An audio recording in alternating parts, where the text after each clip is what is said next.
Ladies and gentlemen, we now have a new frontrunner for Best Comedy of the Year.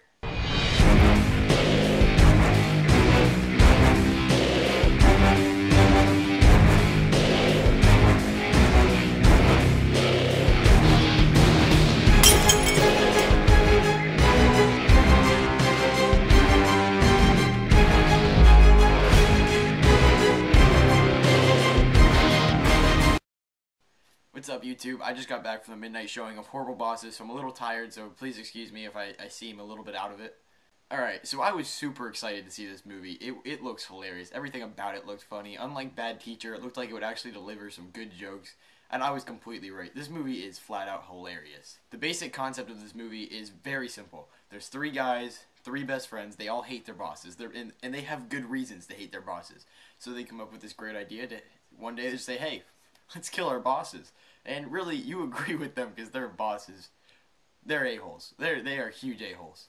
Now, the acting in this movie is what really sold it for me. These performances are fantastic. Jason Bateman is awesome as the level-headed guy, as always. He's kind of like the glue of the group, keeps everybody kind of sane, even though what they're doing is really insane. But he keeps everybody kind of level-headed, even if it sounds right. I don't really know how to explain it. Jason Sudeikis is hilarious. He's probably the funniest one in this movie.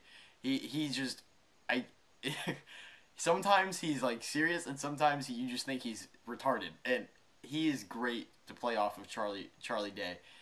They are hilarious together. As they were both in Going the Distance earlier in the year, which I loved, and they are a fantastic comedy duo. Those guys need to keep doing movies together because they really deliver some really good jokes. And as I mentioned, Charlie Day, he was fantastic.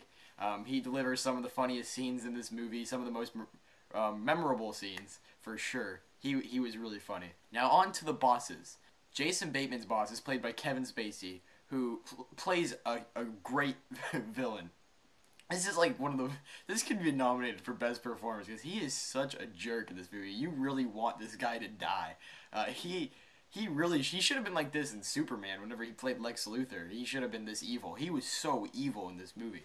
Jennifer Aniston plays Charlie Day's boss, and she is very good looking in this movie, and she's always like kind of like sexually harassing Charlie Day, and he feels like he's always like kind of being raped. It's really crazy and funny. And Jason Sudeikis' boss is played by Colin Farrell, who is my least favorite out of the cast, like performance wise.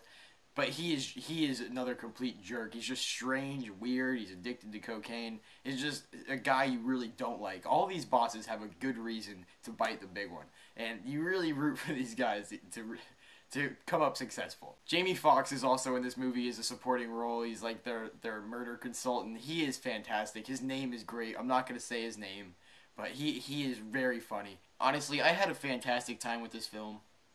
There's really nothing to not like about it. It's very funny, and you're gonna enjoy yourself when you see this movie. You're not gonna be disappointed.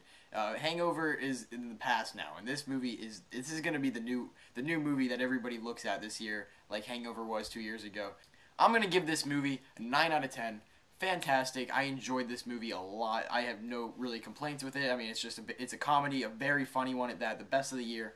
I liked Bridesmaids, but this was a lot better. I enjoyed this a lot. Great performances. And yeah, 9 out of 10.